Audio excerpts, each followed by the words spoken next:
എല്ലാവർക്കും നമസ്കാരം. 10ാം ക്ലാസ് കുട്ടികൾ പരീക്ഷ കഴിഞ്ഞ് റിസൾട്ട് വെയിറ്റ് ചെയ്തിരിക്കുന്ന സമയമാണ് ഇപ്പോൾ. CBSE റിസൾട്ട് 2 ദിവസം മുമ്പ് വന്നു. ഇനിയിപ്പോൾ ഒരാൾ സ്റ്റേറ്റ് സിലബസ് കുട്ടികളുടെ റിസൾട്ടാണ്. അപ്പോൾ റിസൾട്ട് വന്നതിന് ശേഷം നമ്മൾ 11ാം ക്ലാസ്സിൽ ചേരുമ്പോൾ സ്ട്രീം സെലക്ഷൻ എന്തിനെ ബേസ് ചെയ്തായിരിക്കണം?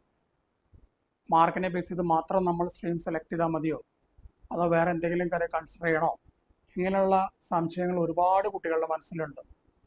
ആ സംശയങ്ങൾക്കെല്ലാം ഉള്ള മറുപടിയാണ് ഈ വീഡിയോ.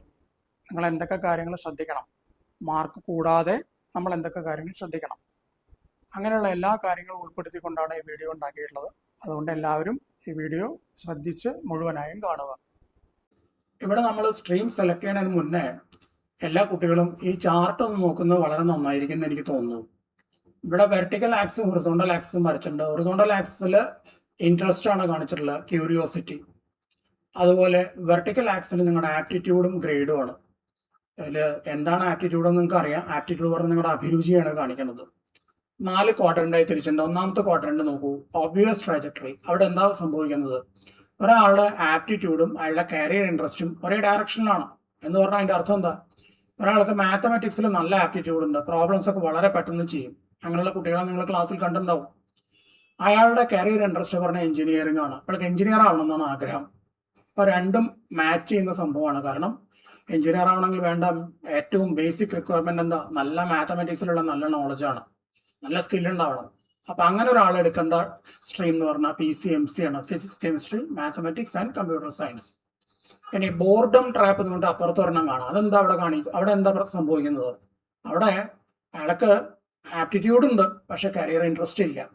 മാത്തമാറ്റിക്സിൽ നല്ല കഴിവുണ്ട്, നല്ല മിടുക്കനാണ്, പക്ഷെ അയാൾക്ക് എഞ്ചിനീയറിംഗിന് താല്പര്യമില്ല. അപ്പോൾ എഞ്ചിനീയറിംഗ് അല്ലാണ്ട് മാത്തമാറ്റിക്സുകാർക്ക് ഒരുപാട് ഓപ്ഷൻസ് വേറെ ഉണ്ട്. പക്ഷെ ഇയാൾ ആരുടെങ്കിലും പ്രഷർ കാരണം, പാരന്റൽ പ്രഷറോ പിയർ പ്രഷറോ ഒക്കെ കാരണം എൻട്രൻസ് എക്സാമിനേഷൻ എഴുതി, തീർച്ചയായിട്ടും ഇയാൾക്ക് നല്ല റാങ്ക് കിട്ടാൻ സാധ്യതയുണ്ട്. കാരണം മാത്തമാറ്റിക്സിൽ നല്ല സ്കിൽഫുള്ളാണ്, നല്ല ആപ്റ്റിറ്റ്യൂഡുള്ള ആളാണ്. പക്ഷേ ഇയാൾ എഞ്ചിനീയർ ആയി കഴിഞ്ഞാൽ ആ ഫീൽഡിൽ ഇയാളെ ശോഭിക്കാൻ വലിയ ബുദ്ധിമുട്ടാണ്. കണ്ടമാനം ഷൈൻ ചെയ്യില്ല. എന്തുകൊണ്ടാണ്? കാരണം അയാൾക്ക് ആ ഫീൽഡിൽ, എഞ്ചിനീയറിംഗ് ഫീൽഡിൽ അയാൾക്ക് ഇൻട്രസ്റ്റ് ഇല്ല. അതുകൊണ്ട് പെട്ടെന്ന് തന്നെ അയാൾക്ക് ആ ജോലി മടുക്കാനുള്ള സാധ്യതയുണ്ട്. അടുത്തത് ഫ്രിക്ഷൻ സോണാണ്. That is very interesting. അവിടെ കരിയർ ഇൻട്രസ്റ്റ് ഉണ്ട്, എഞ്ചിനീയർ ആവണമെന്ന് ഭയങ്കര ആഗ്രഹമുണ്ട്, പക്ഷേ കഷ്ടകാലത്തിന് ആപ്റ്റിറ്റ്യൂഡ് തീരില്ല മാത്തമാറ്റിക്സിൽ. അങ്ങനെയുള്ള കേസിൽ കുറച്ച് ബുദ്ധിമുട്ടാണ്. കാരണം ആപ്റ്റിറ്റ്യൂഡ് എന്ന് പറഞ്ഞൊരു ഇൻബോൺ ക്വാളിറ്റിയാണ്, ഉണ്ടാക്കിയെടുക്കാൻ വലിയ ബുദ്ധിമുട്ടാണ്. പക്ഷെ കഷ്ടപ്പെട്ട് ബുദ്ധിമുട്ടി പഠിച്ചാൽ കുറച്ചൊക്കെ മാത്തമാറ്റിക്സ് ഇമ്പ്രൂവ് ചെയ്യാൻ പറ്റും. ചിലപ്പോൾ ഒരുവിധം ഒരു ചെറിയ റാങ്കൊക്കെ വാങ്ങിച്ച് എഞ്ചിനീയറിംഗിന് കയറിക്കൂടാം. അങ്ങനെ പക്ഷെ കയറിക്കൂടിയാൽ തീർച്ചയായിട്ടും നല്ലപോലെ ഷൈൻ ചെയ്യാനുള്ള സാധ്യതയുണ്ട്. പക്ഷെ അതിനായിട്ട് ഒരുപാട് സ്ട്രഗിൾ ചെയ്യണം ആദ്യകാലത്ത്. അതാണ് ഫ്രിക്ഷൻ സോൺ. പിന്നെ ഉള്ളത് എന്താണ്? വീറ്റോ സോൺ ആണ്. വാക്കിൽ തന്നെ അതിന്റെ മീനിങ് ഉണ്ട്. ഒരു കാരണവശാലും എടുക്കാൻ പാടില്ല. കരിയർ ഇൻട്രസ്റ്റും ഇല്ല, ആപ്റ്റിറ്റ്യൂഡും ഇല്ല, മാത്തമാറ്റിക്സിൽ ഒരു പിടിപാടും ഇല്ല, എഞ്ചിനീയർ ആവണമെന്ന് താല്പര്യമില്ല. അങ്ങനെ ഒരുത്തം പോയിട്ട് PCMC എടുത്തിട്ട് എൻട്രൻസ് എക്സാമിനേഷൻ എഴുതി റിപ്പീറ്റ് ചെയ്ത് അവന്റെ സമയം കളയേണ്ട യാതൊരു കാര്യമില്ല. അത് അവന് പറ്റിയ ഫീൽഡേ അല്ല. ഇനി നമുക്ക് ഈ ഡയഗ്രാം നോക്കാം. ഇവിടെ 3 സർക്കിൾസ് വരച്ചിട്ടുണ്ട്, അതിന്റെ ഇന്റർസെക്ഷനും കാണിച്ചിട്ടുണ്ട്. അതായത് എന്താണ് ആ 3 സർക്കിൾസ് റെപ്രസെന്റ് ചെയ്യുന്നത്? ഒന്ന് ഇൻഹറന്റ് ആപ്റ്റിറ്റ്യൂഡ് ആണ്, നമ്മൾ എന്താണ് ആപ്റ്റിറ്റ്യൂഡ് എന്ന് പറഞ്ഞു. പിന്നെ കരിയർ ഇൻട്രസ്റ്റ്, സസ്റ്റൈൻ ക്യൂരിയോസിറ്റി, അതാണ് കരിയർ ഇൻട്രസ്റ്റ്. പിന്നെന്താ? ഫ്യൂച്ചർ വയബിലിറ്റി, ഫ്യൂച്ചറിൽ അതിന് എത്രത്തോളം സാധ്യതകളുണ്ട്. ഒരാൾക്ക് മാത്തമാറ്റിക്സ് നേരത്തെ പറഞ്ഞ പോലെ, നേരത്തെ മാത്തമാറ്റിക്സ് പറഞ്ഞു, നമുക്ക് ബയോളജിയെ പറ്റി ചിന്തിക്കാം. ഒരാൾക്ക് ബയോളജിയിൽ നല്ല ആപ്റ്റിറ്റ്യൂഡ് ഉണ്ട്, അയാൾക്ക് എന്താ പറയുക, ബയോളജി ഡോക്ടർ ആവണം എന്നുള്ള താല്പര്യമുണ്ട്, കരിയർ ഇൻട്രസ്റ്റ് ആ ഫീൽഡിലാണ്. ഇത് രണ്ടും ചേർന്ന് കഴിഞ്ഞു. ഇനി നോക്കേണ്ട ഒന്നാണ് ഫ്യൂച്ചറിൽ ഇത് എത്രത്തോളം വയബിൾ ആവും. ഇയാൾ MBBS പഠിച്ചാൽ, ഇപ്പൊ പഠിച്ചു തുടങ്ങിയ ഒരു 10-12 കൊല്ലം കഴിയുമ്പോഴാണ് നല്ലൊരു ഡോക്ടറായിട്ട് വെളിയിൽ വരുള്ളൂ. അപ്പോഴേക്കും അതിന് എത്രത്തോളം ആ ഫീൽഡിന് സാധ്യതകളുണ്ട്, ഇത് കൂടി നോക്കണം. ഇത് 3 ഒന്നിച്ച് വരുമ്പോഴാണ് ആ സ്ട്രീം എടുക്കേണ്ടത്. അതിപ്പോ ഫിസിക്സും കെമിസ്ട്രിയും ബയോളജിയും മാത്തമാറ്റിക്സും മാത്രമല്ല, കോമേഴ്സ് ആയാലും ഹ്യൂമാനിറ്റീസ് ആയാലും നമ്മളിത് ശ്രദ്ധിക്കണം. 3 കാര്യങ്ങളാണ് ശ്രദ്ധിക്കേണ്ടത്.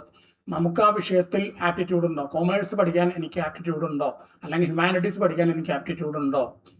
ഞാൻ ഏത് കരിയറിലേക്ക് പോകാൻ ഉദ്ദേശിക്കുന്നു, ആ കരിയർ ഇൻട്രസ്റ്റ് എനിക്കുണ്ടോ? അതായത് ഇപ്പം ഞാനൊരു CA കാരനാവണം, അപ്പം എനിക്ക് അതിനുള്ള CA കാരനാവണം എന്നുള്ള ആഗ്രഹം, ആ കരിയർ ഇൻട്രസ്റ്റ് എന്നിലുണ്ടോ? ഇനി ഇത് രണ്ടും എനിക്കുണ്ട്, എന്നാൽ ഒരു 10 കൊല്ലം കഴിയുമ്പോൾ CA എന്ന് പറയുന്ന പ്രൊഫഷന് എത്രത്തോളം സാധ്യതകൾ ഉണ്ടാവും, അത് നമ്മൾ ഇപ്പോഴേ അതിനെപ്പറ്റി അന്വേഷിച്ച് തുടങ്ങണം. കാരണം നമ്മളൊരു ജോലിയിൽ പ്രവേശിക്കുന്നത് ഇന്നോ നാളെയോ അല്ല, 5, 10, ചിലപ്പോൾ 12 വർഷങ്ങൾക്ക് അപ്പുറമായിരിക്കും. അപ്പം അത്രയും വർഷങ്ങൾക്കപ്പുറം നമ്മൾ ഇപ്പോൾ എടുക്കുന്ന സ്ട്രീമിന് തുടർ പഠനങ്ങൾക്ക് എത്രത്തോളം സാധ്യത ഉണ്ടോ എന്ന് കണ്ടെത്താണ് ആദ്യത്തെ വളരെ പ്രധാനപ്പെട്ടതായിട്ടുള്ള ഒരു കാര്യം. ഇനി നമ്മൾ സ്ട്രീം സെലക്ട് ചെയ്യുന്നതിന് മുമ്പ് അവസാനമായിട്ട് ചെയ്യേണ്ട കുറച്ച് കാര്യങ്ങൾ കൂടി ഞാനിവിടെ പറയാം. ഒന്നാമത്തെ കാര്യം, ഇപ്പോൾ ഞാൻ ഹ്യൂമാനിറ്റീസ് പഠിക്കാൻ താല്പര്യമുണ്ട് എനിക്ക്. ഞാൻ ആദ്യം ചെയ്യേണ്ടത് NCERTയുടെ സൈറ്റിൽ പോയിട്ട് ഹ്യൂമാനിറ്റീസിൽ ഉള്ള സബ്ജക്റ്റുകളുടെ 1-2 ടെക്സ്റ്റ് ബുക്ക് ഡൗൺലോഡ് ചെയ്യുക. എന്നിട്ട് അതിൽ ആദ്യത്തെ ചാപ്റ്റർ ഒന്ന് വായിച്ചു നോക്കുക. അപ്പോൾ നമുക്കൊരു ഏകദേശ ധാരണ കിട്ടും ഇത് നമ്മളെ കൊണ്ട് പറ്റുമോ എന്നുള്ളത്. അതാണ് ആദ്യത്തെ സ്റ്റെപ്പ്. രണ്ടാമത്തെ സ്റ്റെപ്പ് എന്താ? ഞാൻ ഈ വീഡിയോൻ്റെ ആദ്യത്തിലൊരു സ്ലൈഡ് കാണിച്ചിട്ടുണ്ടായിരുന്നു, ഒരു ഹൊറിസോണ്ടൽ ആക്സും വെർട്ടിക്കൽ ആക്സും ആയിട്ട്. അതൊരു പേപ്പറിൽ വരയ്ക്കുക. എന്നിട്ട് നിങ്ങൾ അതൊന്ന് ട്രൈ ചെയ്ത് നോക്കുക. നിങ്ങൾക്ക് അത് ട്രൈ ചെയ്ത് കഴിയുമ്പോൾ നിങ്ങൾക്കൊരു ധാരണ കിട്ടും. നിങ്ങളുടെ കരിയർ ഇൻട്രസ്റ്റും ആപ്റ്റിറ്റ്യൂഡും തമ്മിൽ മാച്ച് ഉണ്ടോ മിസ്മാച്ച് ഉണ്ടോ എന്നൊക്കെ അത് വരച്ചു കഴിയുമ്പോൾ മനസ്സിലാവും. അതാണ് രണ്ടാമത്തെ സ്റ്റെപ്പ്. മൂന്നാമത്തെ സ്റ്റെപ്പ് എന്താണെന്ന് വെച്ച് കഴിഞ്ഞാൽ, നമ്മൾ എന്ത് പഠിക്കാൻ ആഗ്രഹിക്കുന്നു അത് ഓൾറെഡി പഠിച്ചുകൊണ്ടിരിക്കുന്ന ആൾക്കാരെ ആദ്യം ഒന്ന് നോക്കുക, അവരുമായിട്ടൊന്ന് സംസാരിക്കുക. നമ്മളൊരു സ്കൂളിൽ +1 ചേരാൻ ഉദ്ദേശിക്കുന്നുണ്ടെങ്കിൽ ആ സ്കൂളിലോ വേറൊരു സ്കൂളിലോ നമ്മുടെ പരിചയത്തിലുള്ള ഒരു +2 സ്റ്റുഡൻറ്റിനെ കണ്ടെത്തി അയാളോടൊന്ന് സംസാരിക്കുക. ഉദാഹരണത്തിന് ഇപ്പോൾ ഞാൻ കോമേഴ്സ് പഠിക്കാൻ ആഗ്രഹിക്കുന്നു. നമ്മുടെ പരിചയത്തിലുള്ള ഏതെങ്കിലും +2 കോമേഴ്സിലെ ഒരു സ്റ്റുഡൻറ്റിനെ കണ്ടെത്തി അയാളോടൊന്ന് സംസാരിക്കുക. എത്രത്തോളം ഡിഫിക്കൽട്ടാണ് സബ്ജക്റ്റുകൾ, പഠിക്കാൻ എന്തൊക്കെ കാര്യങ്ങൾ വേണം, ക്ലാസ്സുകളൊക്കെ എങ്ങനെ പോകുന്നുണ്ട്, ഇതൊക്കെ ഒന്ന് ചോദിച്ച് മനസ്സിലാക്കുക. അടുത്ത സ്റ്റെപ്പ് എന്താണ്? ആ മേഖലയിൽ ജോലി ചെയ്യുന്ന ഒരാളെ കണ്ടെത്തുക. ഉദാഹരണത്തിന് എനിക്കൊരു സിവിൽ സർവീസാണ് എൻ്റെ എയിം, അതാണ് എൻ്റെ കരിയർ ഇൻട്രസ്റ്റ് എന്നുണ്ടെങ്കിൽ നമ്മൾ ഏതെങ്കിലും ഒരു സിവിൽ സർവൻറ്റിനെ കണ്ടെത്താൻ ശ്രമിക്കുക. കലക്ടറെയോ സബ് കലക്ടറെയോ അല്ലെങ്കിൽ ഒരു IPS ഉദ്യോഗസ്ഥനെയോ അല്ലെങ്കിൽ എന്തെങ്കിലും ഒരു IRS വർക്ക് ചെയ്യുന്ന ഒരാളായാലും മതി, നമ്മൾ കണ്ടെത്തുക.